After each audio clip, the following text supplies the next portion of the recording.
First, let us pay homage as to the lineage gurus, homage to the Venerable Monk Liao-ming, homage to Master Sakya Tsung Kong,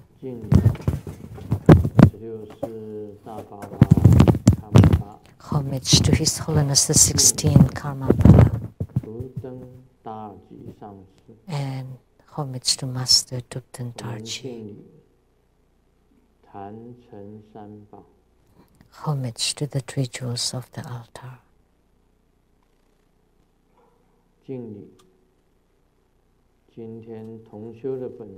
And homage to the main deity of the group practice today, the yellow Jambala, the wealth deity, and the 5 Dhyani Buddhas and all deities. Sumo, Ranzhen Jatzo, all Dharma masters, Dharma educators, Dharma teachers, Dharma instructors, Dharma assistants, directors of temples and chapters, all disciples present here and over the webcast. Our participating VIPs today are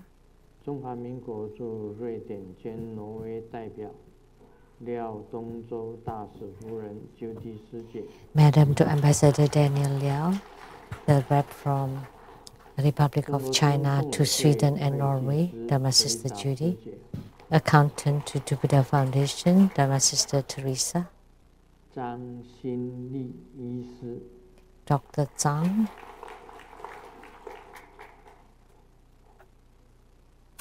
Australia, and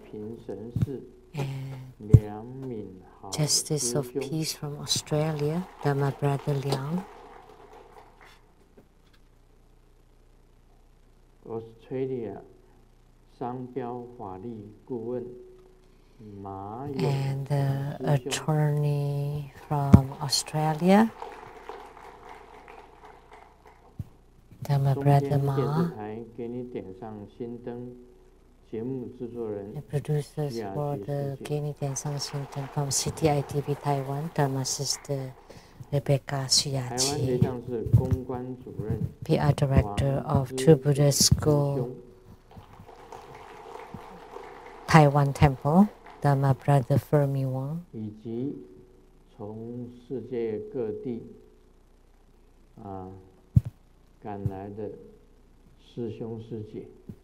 and all the Dharma brothers and Dharma sisters from all over the world.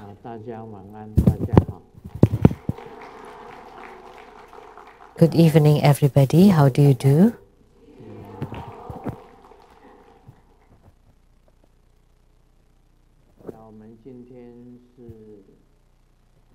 Today,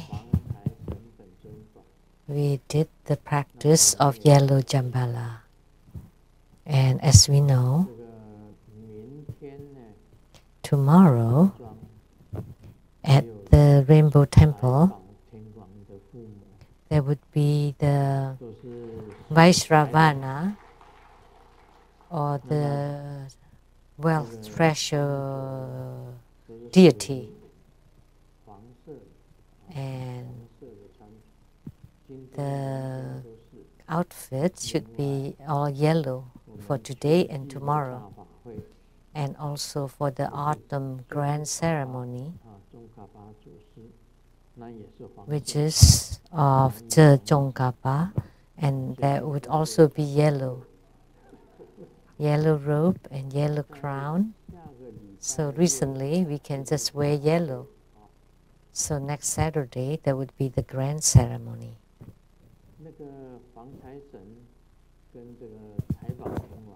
So yellow Jambala and Vaisravana,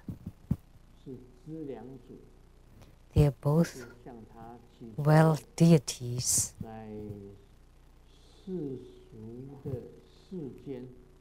So we can pray to them so that in the mundane world we can have abundant and ample resources and provisions, which is wealth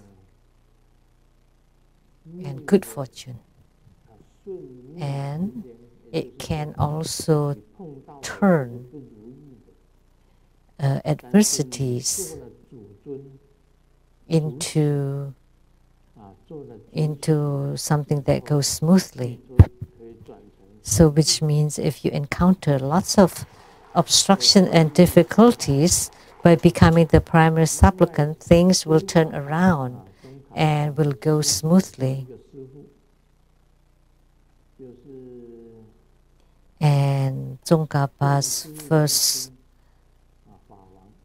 guru is Don Lu-Ling Shen Ching.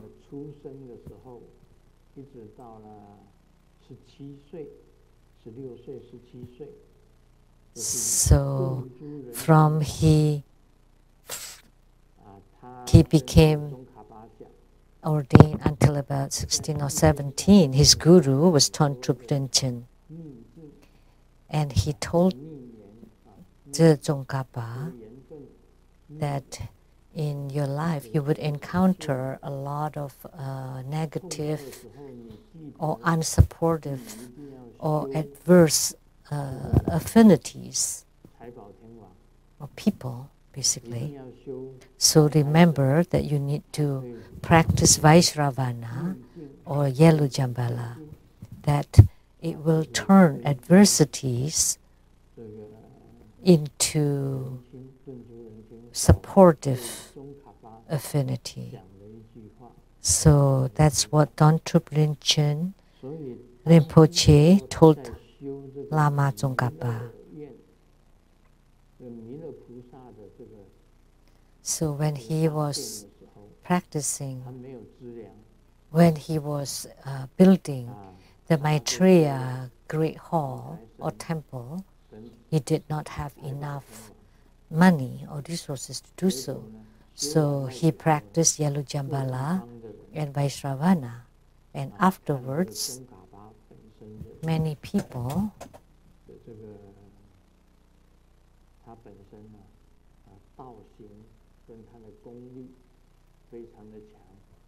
notice his virtues and spiritual cultivation power. So they supported this Maitreya quarter or hall. So this was something that Tsongkhapa did. This was a marvelous thing that Tsongkhapa did to build the Maitreya's Bodhisattva's quarter or temple. As for the Dharma invitation ritual, I would like to invite all of you to become primary supplicants for the grand ceremony. Why? Because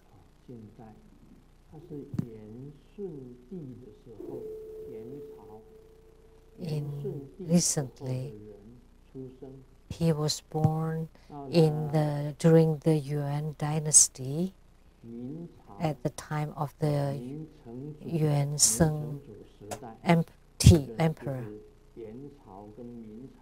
So it is in between Yuan dynasty and Ming dynasty. So he was born during that era. And his attainments were extremely tremendous.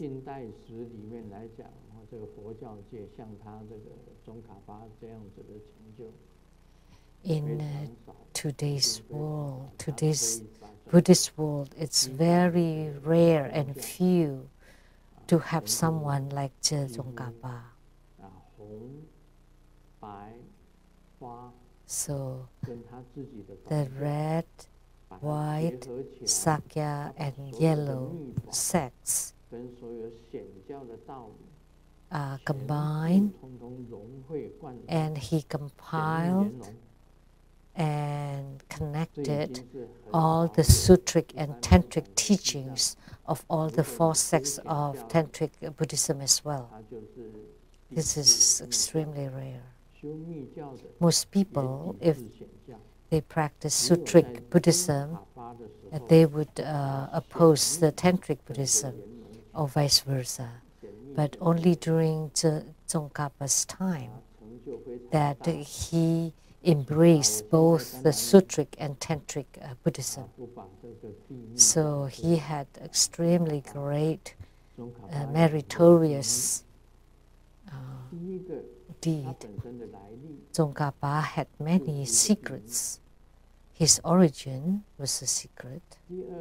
Second, his reincarnation, how he reincarnated, was also a secret. And third,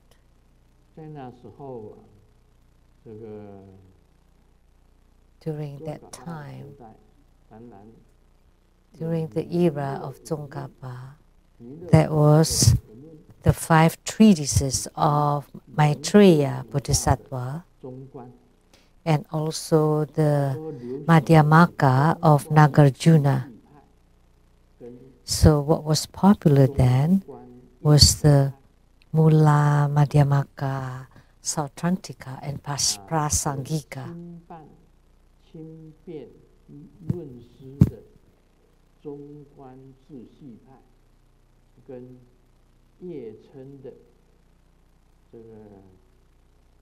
So the Mula, so the Madhyamaka, Prasangika of Buddha Palita and Bhivaveka, and then Madhyamaka, Sautrantika. But why was Tsongkhapa got into the Madhyamaka, Prasangika? Actually, his view was extremely profound. Many people could not differentiate between Madhyamaka, Sautrantika and Madhyamaka, Prasangika. Only Tsongkhapa analyzed and provided clear exposition on them. And he also studied the 5 treatises of Maitreya and also the 5 treatises of Madhyamaka.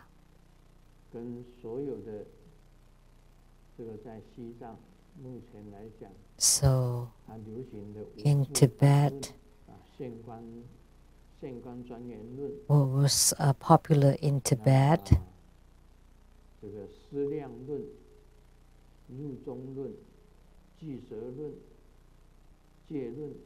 the treatises of the 5 great treatises of Tibet, which is the ornament of clear realization of Mahayana Sutras, distinguishing the middle from the extreme, distinguishing Dharma and Dharma time, the sublime continuum.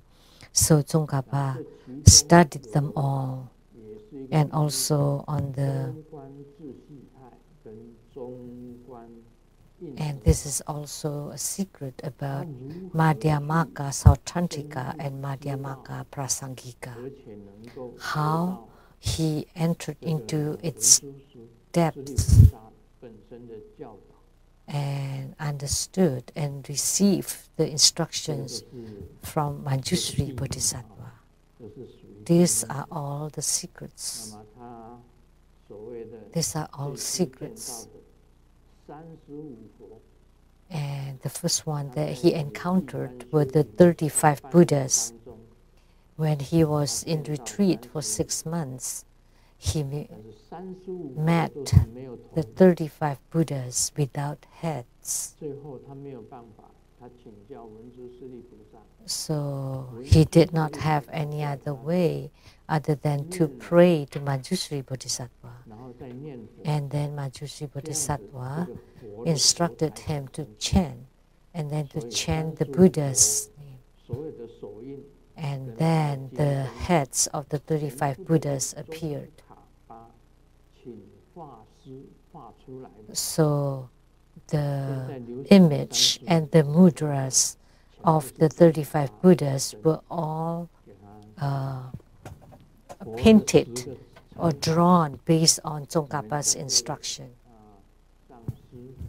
So, any one of you know the epithet for Buddhas? What are the most epithets for the Buddha?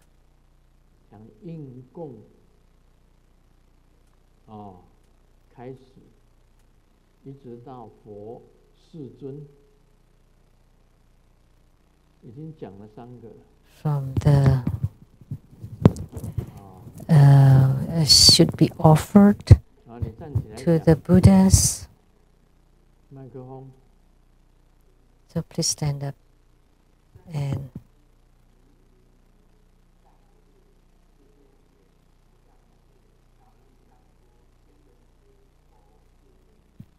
right.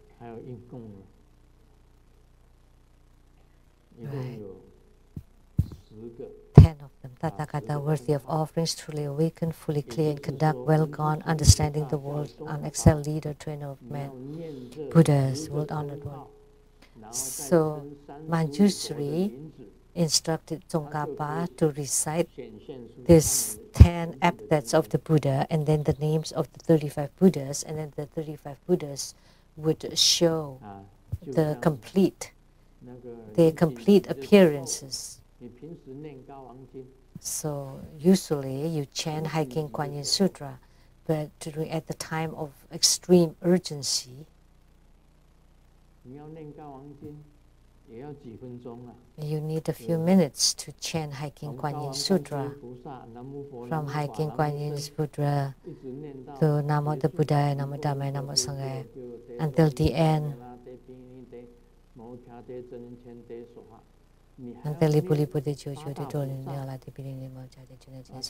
And then you also need to chant the 8 great bodhisattvas, and by the time you're ending it, then it's too late.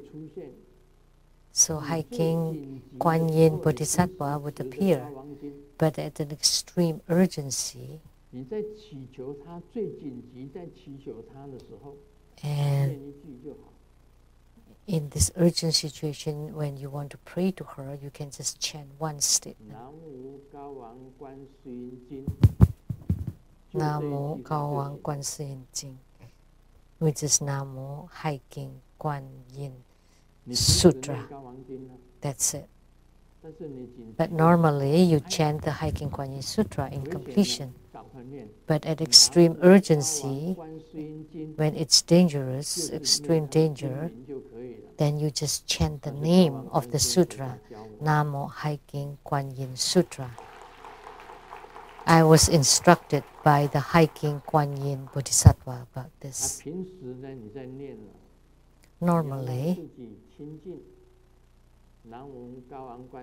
if you want to purify yourself, you would chant Namo Gawang Guan Sin Jing or Namo Hai King Kuan Yin Sutra, and the head would be purified, would become white.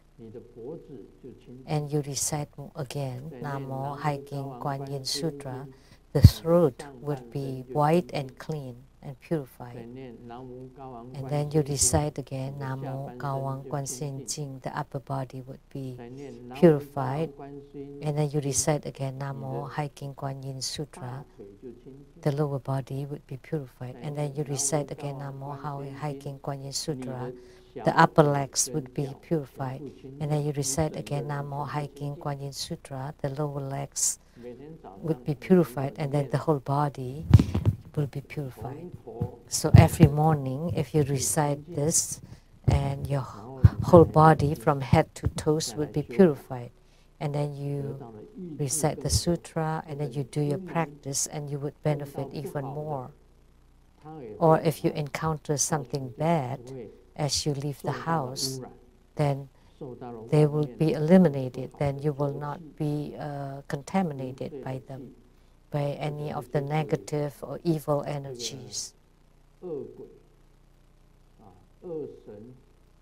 Evil gods or evil ghosts, their energy will not be able to attach to you.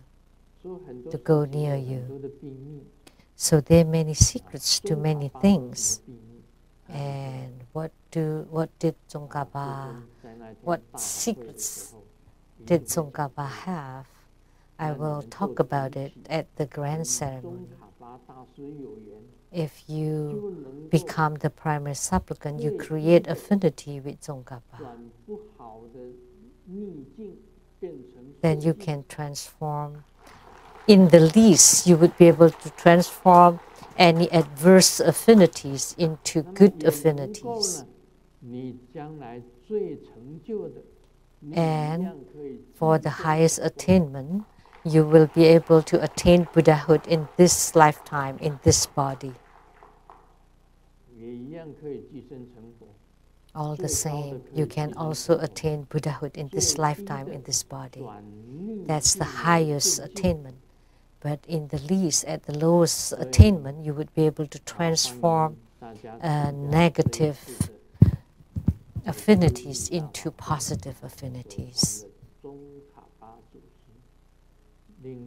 So at this grand ceremony, the Dharma transmission would be that of Tze Tsongkhapa, and I hope that everyone would become the primary supplicants. Actually, Tsongkhapa has a very close affinity with Grandmaster.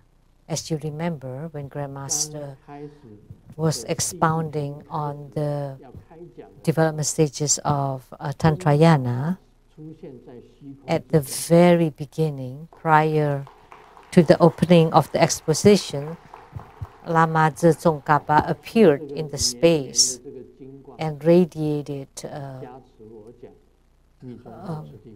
bright rays of light. And you remember when you listened to it? He appeared at the beginning of the exposition,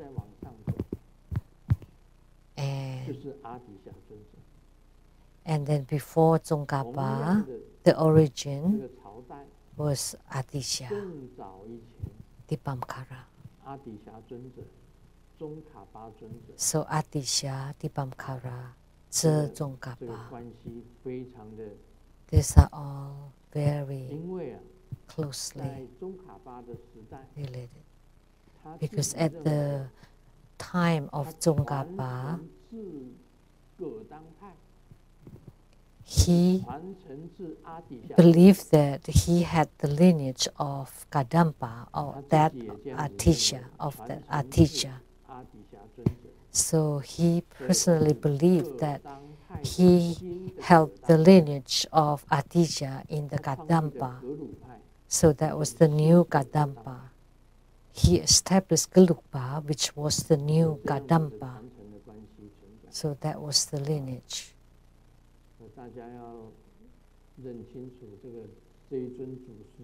So you need to recognize this guru, this lineage guru, Atisha, Dipamkara, and Tsongkhapa were related. He also studied lots of things from Kadampa.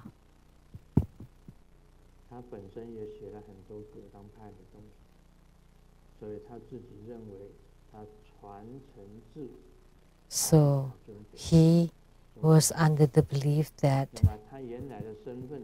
he had the lineage of Atisha and Kadampa.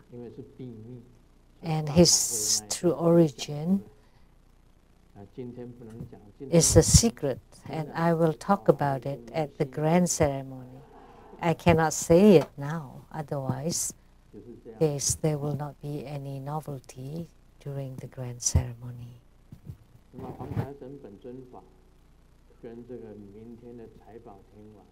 So Yellow Jambala and Vaisravana, the deity for Homa tomorrow, can transform negative or adverse affinities into positive and supportive affinity. It can be done in this world.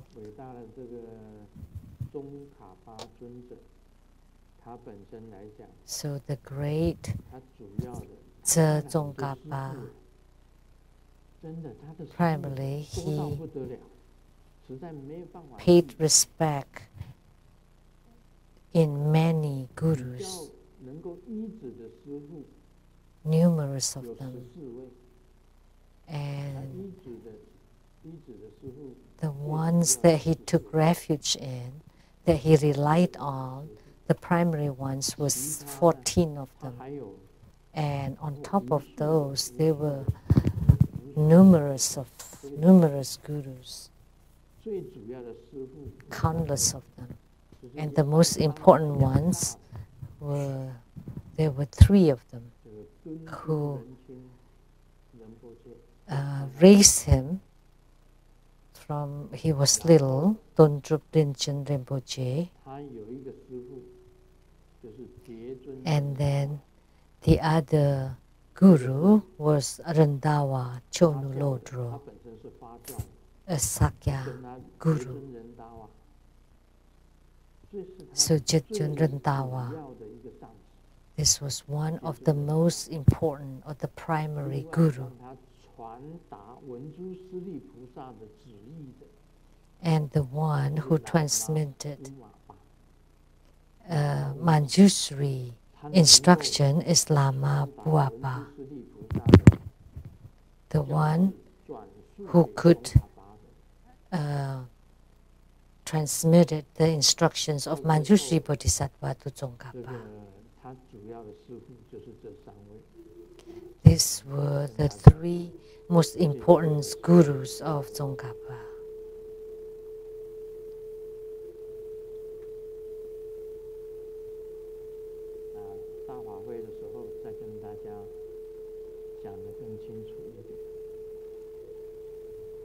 I will talk more in details or clearly at the grand ceremony.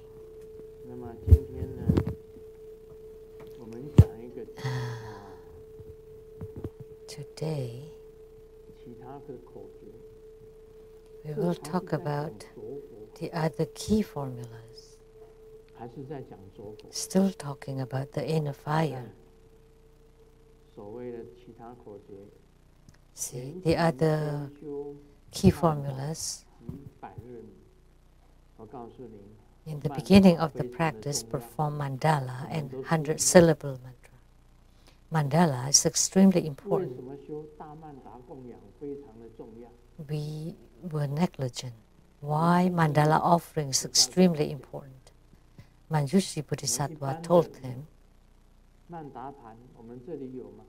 do we have mandala plate here? This is the mandala offering. Anyone practicing this? Anyone?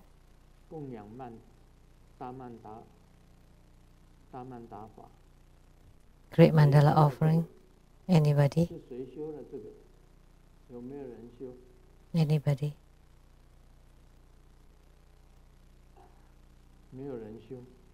Nobody. This is one of the 4 preliminary practice.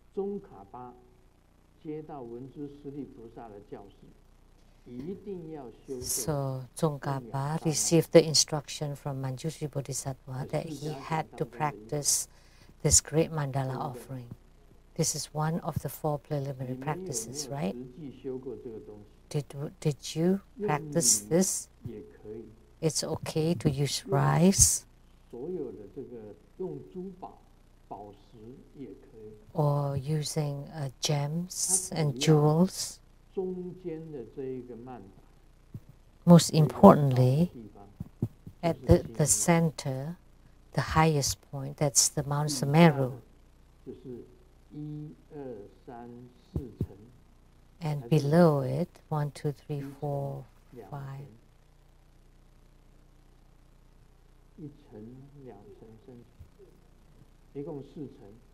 4 levels represent the 4 continents.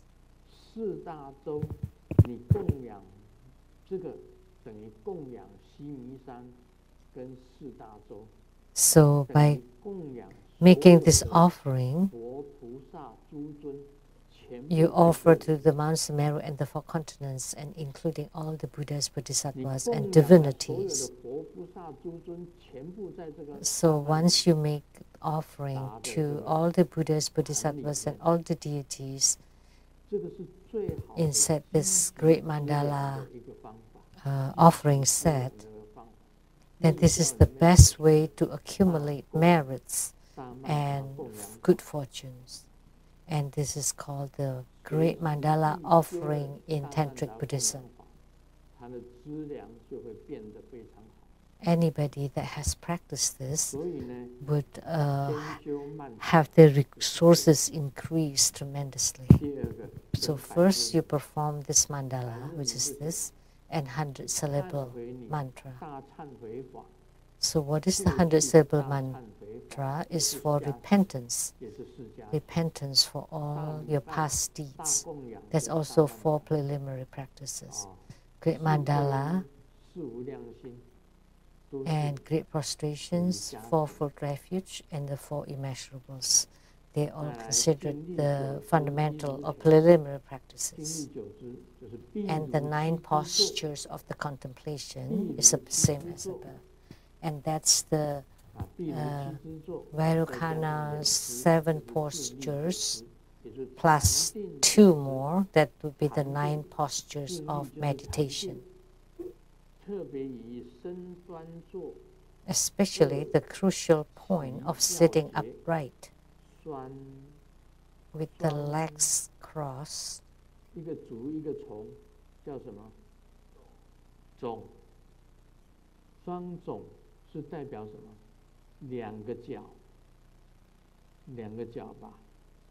That meant 2 legs crossed. Do they refer to legs or knees?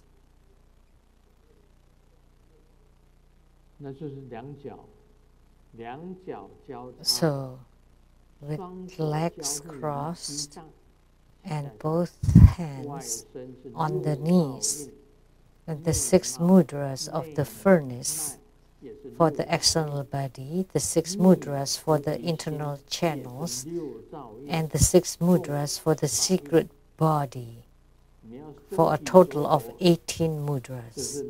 So in order to generate inner fire or tumo, Milarepa generated his tumo or inner fire using these 18 mudras. So what are the 6 mudras of the furnace for the external body? This seat, when you sit, there should be there should be some to lift your behind at the back. So what is the 6 mudras of the furnace? Is 6 triangles, but I cannot do it because this is flat. There should be something risen at the back. So both legs crossed and both arms. I need to lift this higher so that people can see. It would be very difficult. Now I ate a little bit too much.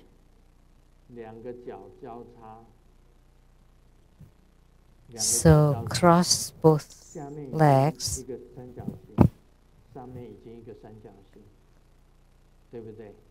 So there are already 2 triangles, right? And then 2 hands cross, holding the knees. So a triangle above and a triangle below.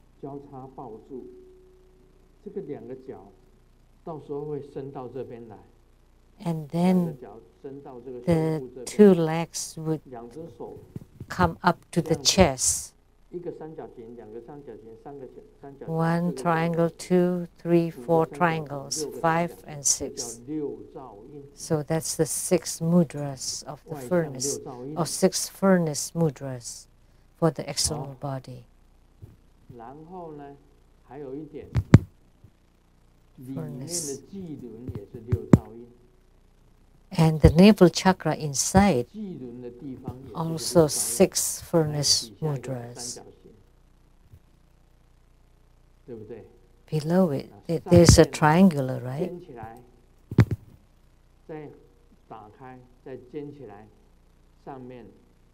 See?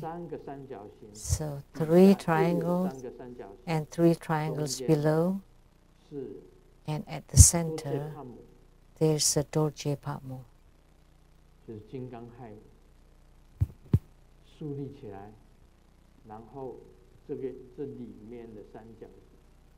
Standing upright. So that's the 6 furnace mudras inside the body. And then the 6 furnace mudras for the secret body. And altogether 18 mudras. And you need to be able to master all these 18 in order to generate the inner fire. This is in the other key formulas.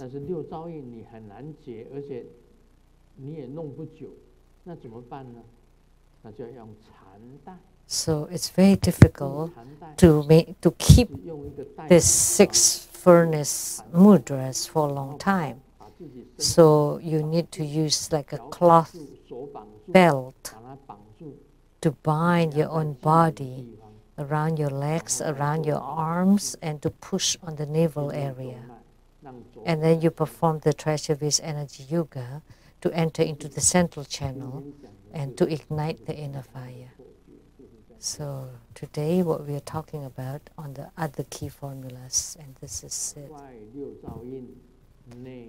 So the outer 6 furnace mudras, inner 6 furnace mudras, and secret 6 furnace mudras. So that in your mind there are also the 6 furnace mudras. So this was written in Lamdre, the 18 mudras. Now, do you understand clearly? They are all triangles. Externally, there are 6 triangles. At the navel chakra, there are 6 triangles, and at your body chakra, there are also 6 triangles.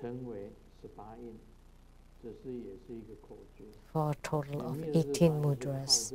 So this is a key formula. Milarepa relied on these 18 mudras to ignite his inner fire. There's a disciple who asked several questions. Someone from Australia, Dharma Sister Zhu Xiaoping.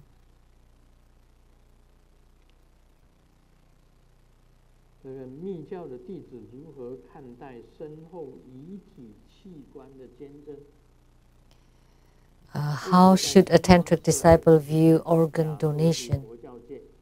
It's very common in the West, but not in the East.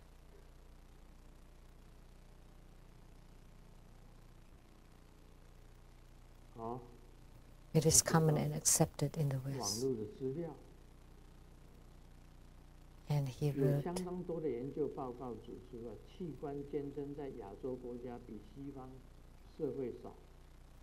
there are many research. Organ donations in Asia is much less than the West. That's because of their religions and because of past lives.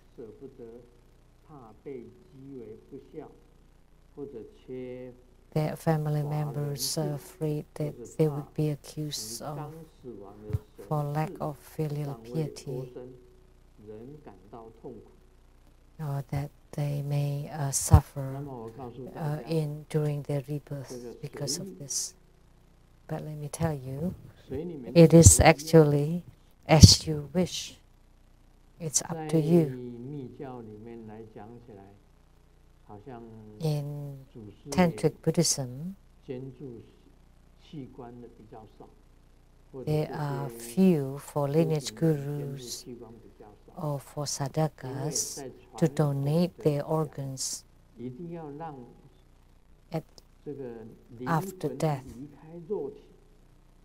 because according to the tradition, that we need to make sure that the soul has left the physical body before you donate your organs.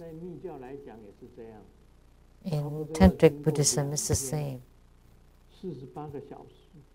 You need 48 hours, 2 days, or 3 days to wait until their consciousness leaves through the crown. But unfortunately, after such time that maybe the organs would have gone bad, the heart will not beat anymore and the liver doesn't work. But I said it is up to you, because once you have the intention, you have donated all your organs and body, like the cornea of the eyes or any parts. Once you have the intention, that Buddhas and Bodhisattvas will protect you around and will alleviate your suffering. And Bodhisattvas will be able to take your consciousness or your soul and guide them to the Pure Land. So that's why I said it is up to you. It is meaningful either way. I mean, it has its own point either way. One time I did not understand English.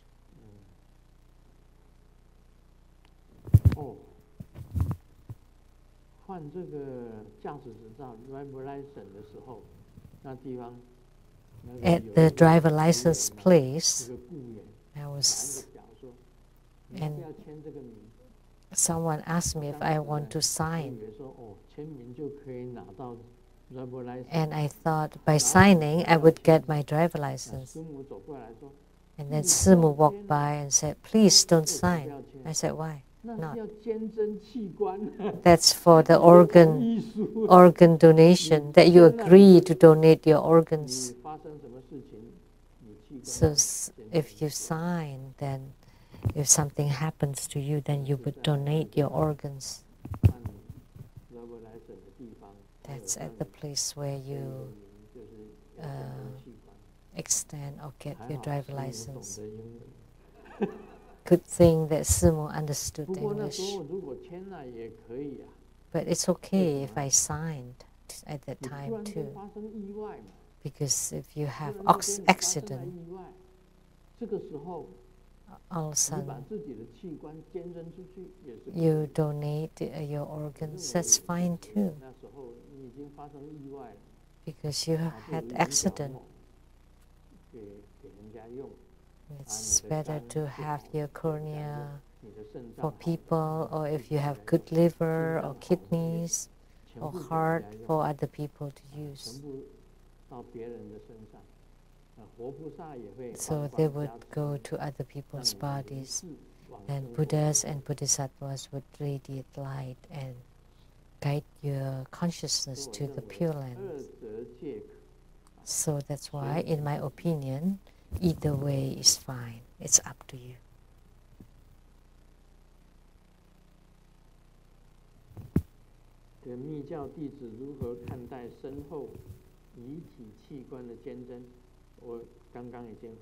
So I have replied to the question about organ donation for a tantric disciple.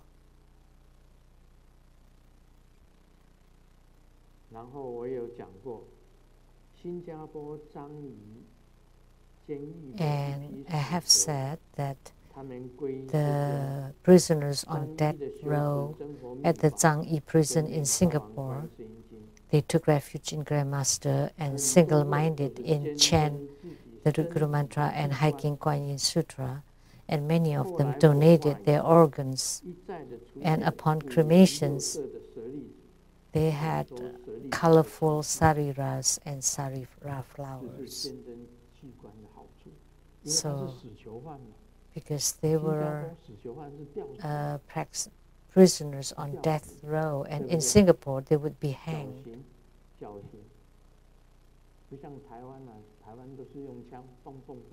In Taiwan, they would be shot at execution. And then if he didn't die,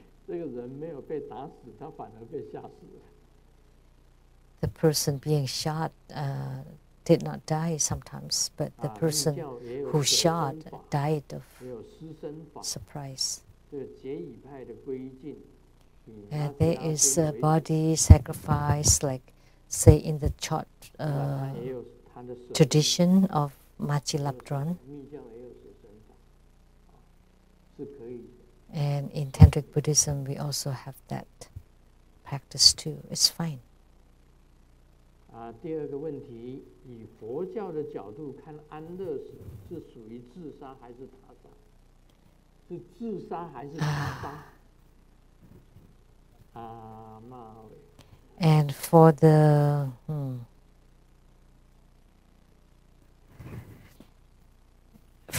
like terminal euthanasia, like when you have terminal illness and then you take some drugs to put yourself to sleep, basically, to kill yourself. Is that murder or is that suicide?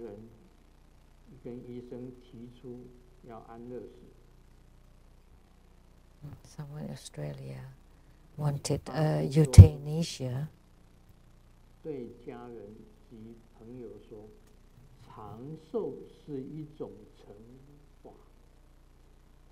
Or like mercy killing, and said that long life is a kind of punishment.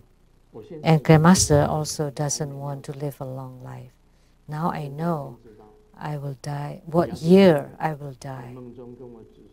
Golden Mother told me in my dream that I would die at a certain year. And then I confirmed it with Golden Mother. Is that the case? And Golden Mother said yes.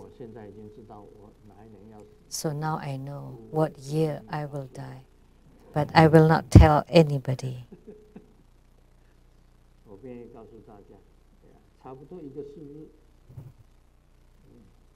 In a single digit. I would not live a long life.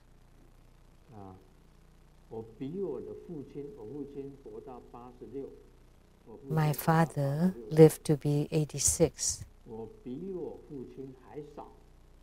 It would be less than that. Less than my father's.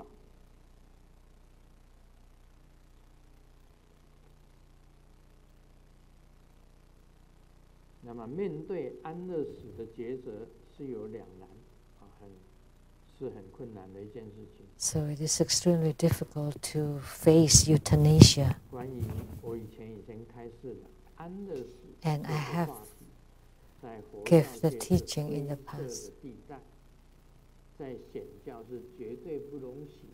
In the Buddhist field, it is a gray area. In Mahayana Buddhism, it is extremely prohibited because that's violating the precept of killing. But in Tantric Buddhism, it's different because there's bardo deliverance in Tantrayana. So there are a lot of misery and suffering for the terminally ill patients. Because if they have to suffer so much before they die naturally, that's lack of compassion. If someone that truly master bardo deliverance and transference of consciousness, they can perform it, and so that the patient doesn't have to suffer so much. And if they perform the Bardo deliverance, then they don't violate the precept of killing. And Grandmaster has a method. If you find the formula to end your life for your particular life, so this kind of method means that you will not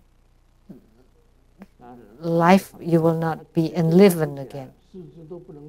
So which means like if you're in a coma, you're on the bed, you still have consciousness, but you cannot move. So the worst is that you had stroke and your brain is completely damaged. You cannot talk, you cannot open your eyes.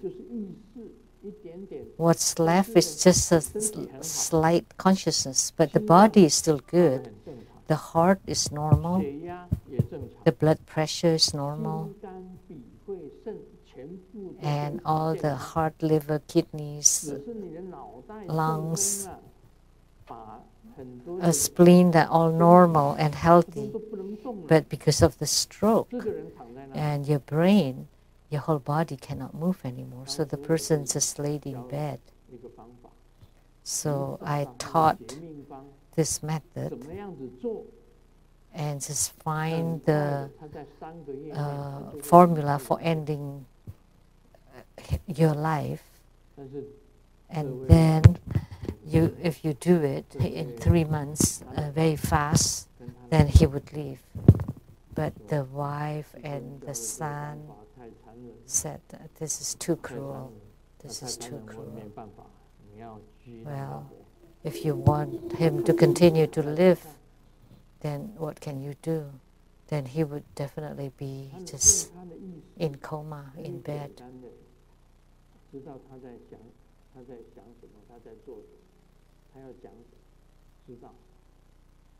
With the slight consciousness, he knows a little bit what he wants to say or what he thinks, but he cannot move at all. So you want him to just lay there continually, then just let him be. So which one is more cruel? To let him lay in bed or to alleviate him? So who is cruel? The one living or the one in coma? Laying in bed. In coma.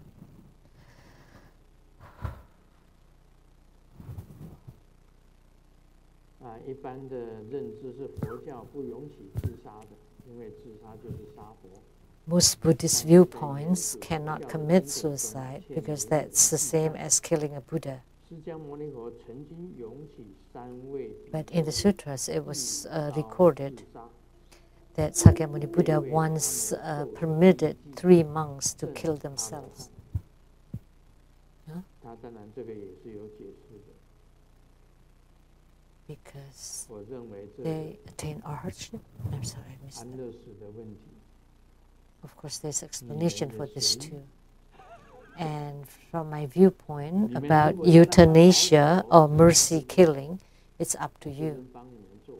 If you want them to die or to leave the world, then you can find Grandmaster, I can teach you. Because it's impossible for them to go well and to become alive again. So what use is staying here? But it is up to you. The third question, how is the heart mantra be generated? How is the heart mantra generated? At what spiritual cultivation heart mantra is generated? So I have explained that heart mantra is the sound waves generated by Buddhas and Bodhisattvas. And through these sound waves, then you would be able to generate the power of your body. So how do you generate heart mantra? there is a sound in the universe. The most primordial sound is Om. Om, the sound. So that's why we start with Om. And we end with Hom. Or Siddhi Hom. To end. And Hom.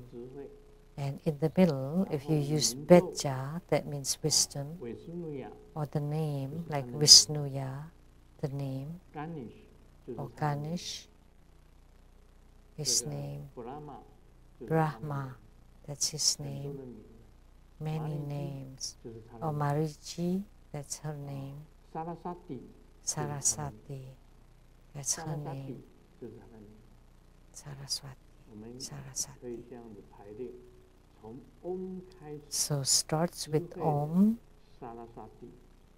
the wise Saraswati, and her attainment accomplished. So that's how you explain. But the realm is very profound and expansive. At what realm can you generate heart mantra? That you would be able to hear your inner sound, then you would be able to generate heart mantra.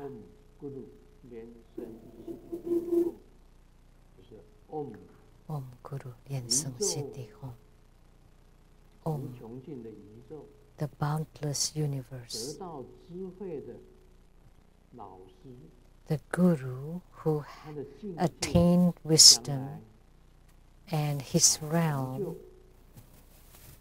will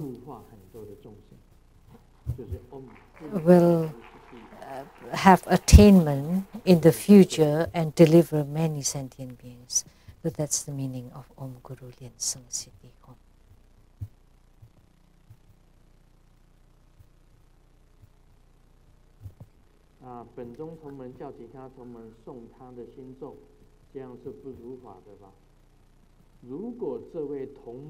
There's a disciple who asks other people to recite his heart mantra. So if this disciple can truly hear his own inner sound and ask other disciples to recite his heart mantra, whether it complies with the Dharma law or not, it depends whether his heart mantra is authentic or not.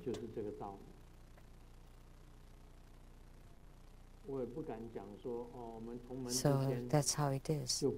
I cannot say that my disciples, none of my disciples will hear the inner sounds. I cannot say that because some disciples may be able to hear the inner sounds and they would have their own heart mantra. Why people say that the Lanka Tawara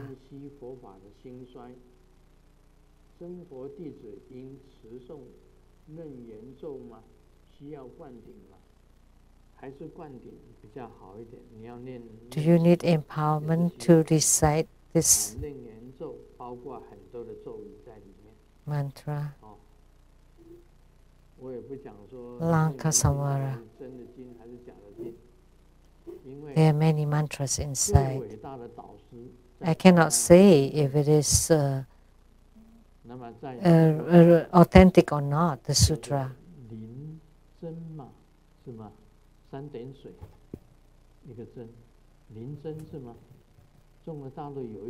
The Surangama mantra.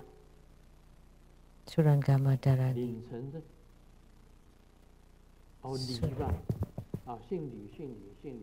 Someone by the family named Li.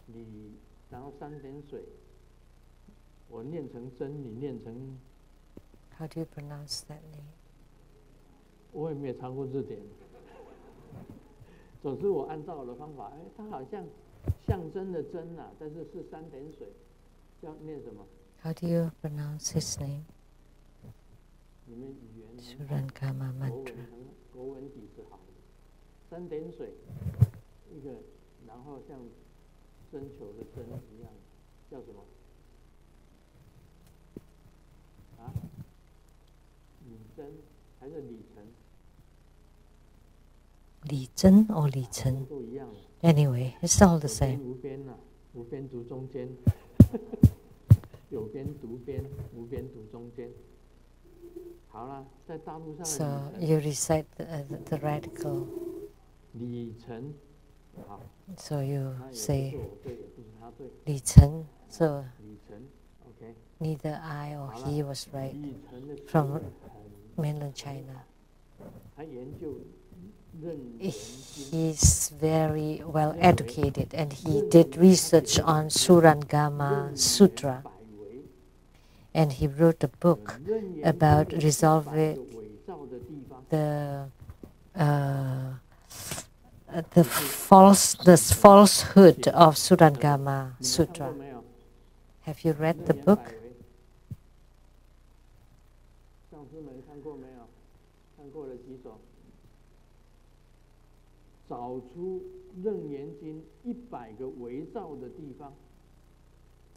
So he found 100 areas of the Surangama Sutra that were false because the language and the wordings were not like the typical sutras of Sakyamuni Buddha's time. So it looked like a Chinese literature. And the wordings are very beautiful and lyrical. Of course, it was really well written, but this person picked 100 false or fake problems with it.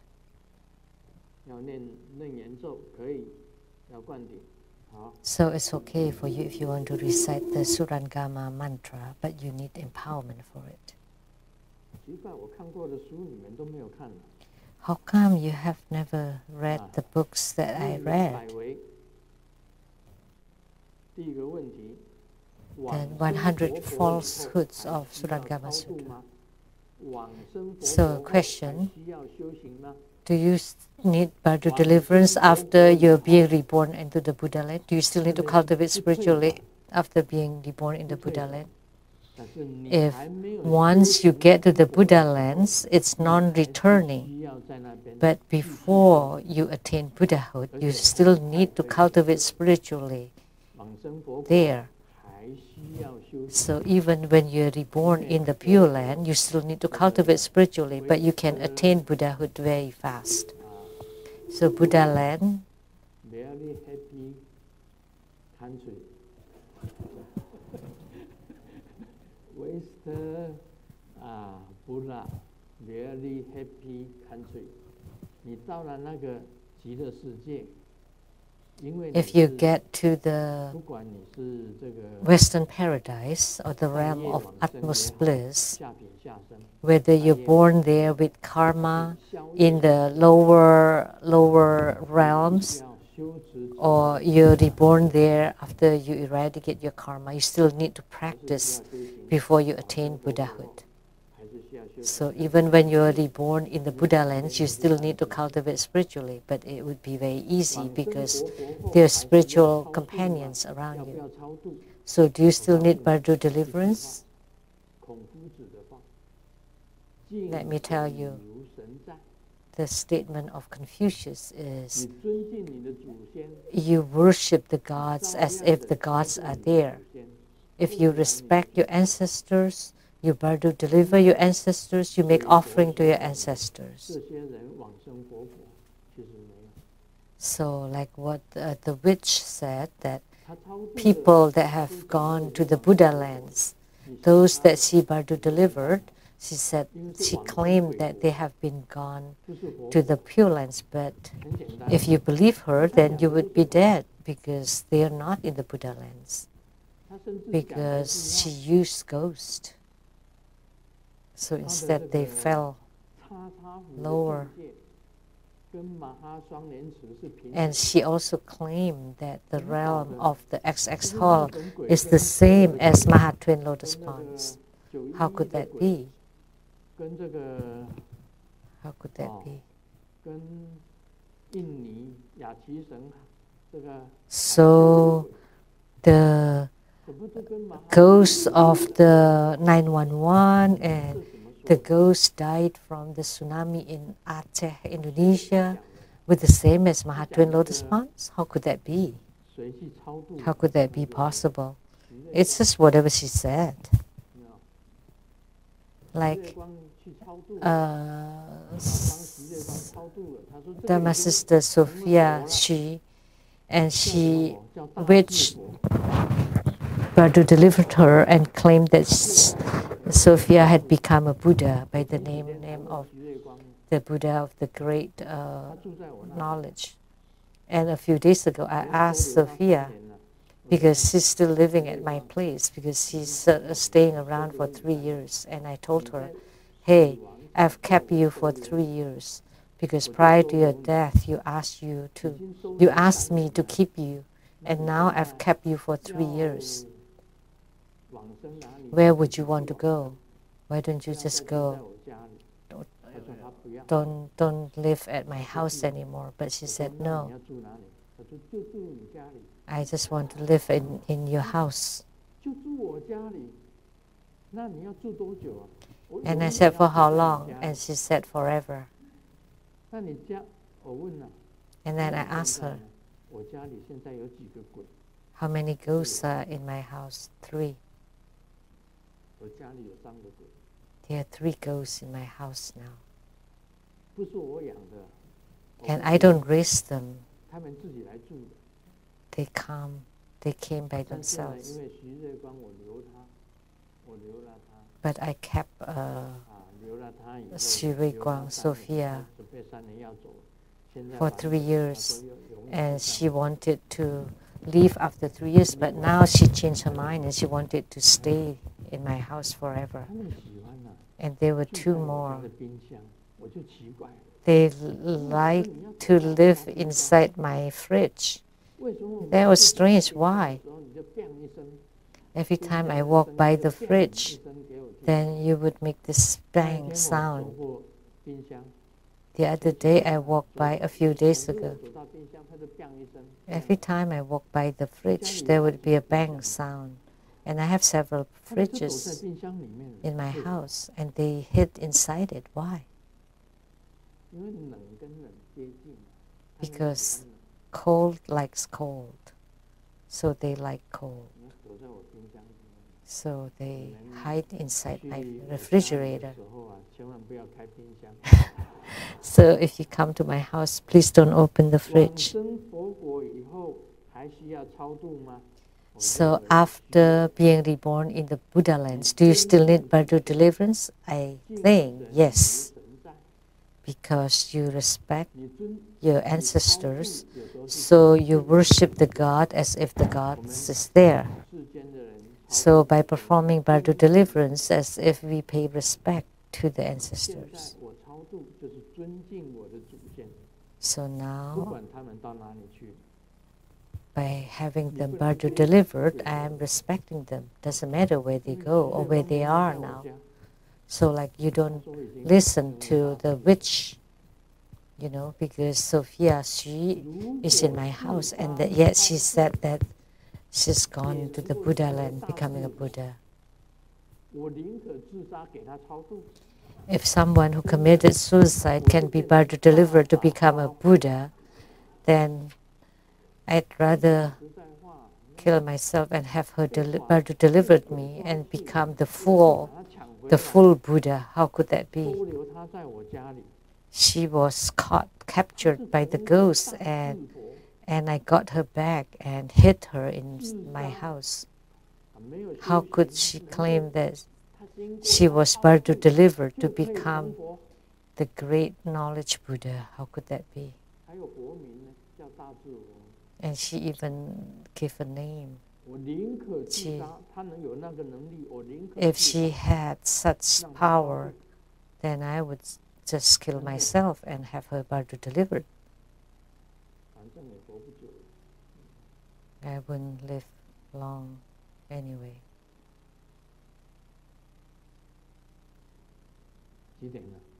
Oh, what time is it?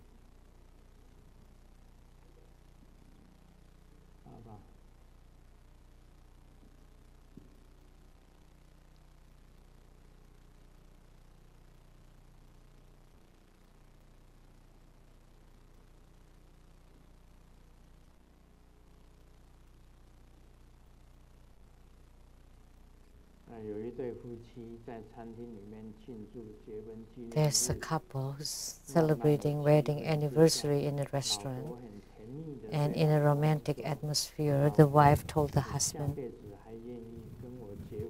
"Would you like to marry me again in the future life?" And the husband was answered with emotion, "I'm very happy meeting you in this life, but once is enough.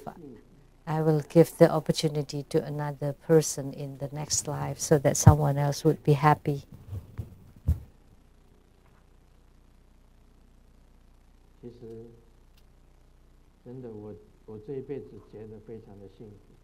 Actually, I feel very happy in this life.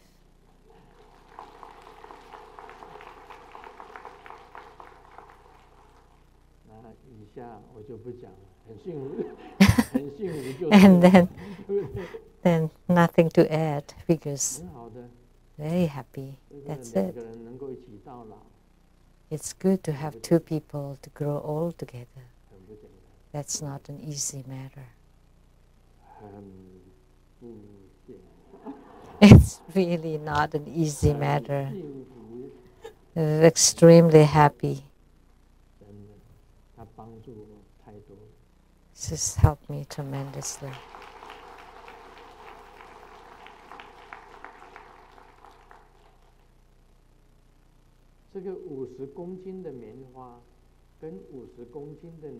Uh, 5 kilograms of cotton and 50 kilograms of lady and 50 kilograms of iron. Which one is heavier?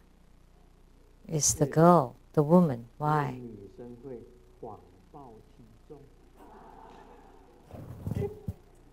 Because the woman can gain weight.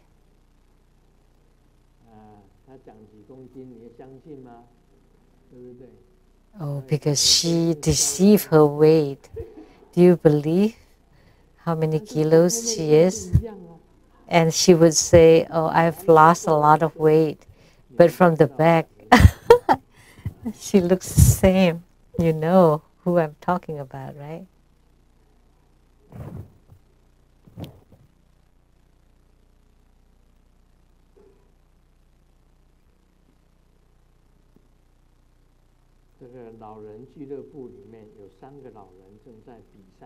At the senior center, there are 3 elderlies are competing who has the worst Alzheimer. And the first elderly said, "My Alzheimer is really bad. In the morning, when I pick up the newspaper, I would forget whether I'm about to read it or I have finished reading it." So that's really bad. And the second elderly did not want to lose and said, "Every morning, after I take off my pants and sit on the toilet, I would forget. Am I about to release my bowel or I have finished?" Oh, this is also really bad. They're about the same. And then the last elderly opened his mouth and said slowly, "Oh, those are nothing compared to my Alzheimer." Have I said it or am I about to say it? That's even worse.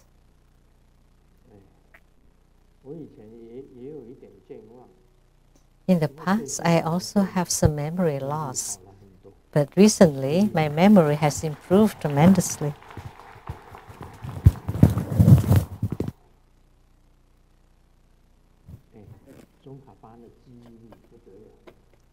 Tsongkhapa's memory is incredible. He's very smart and he had great memory.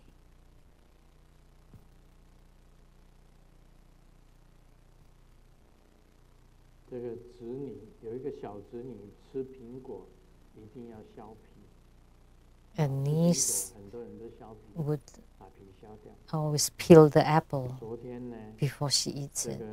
And yesterday, the auntie peeled the apple for her and told her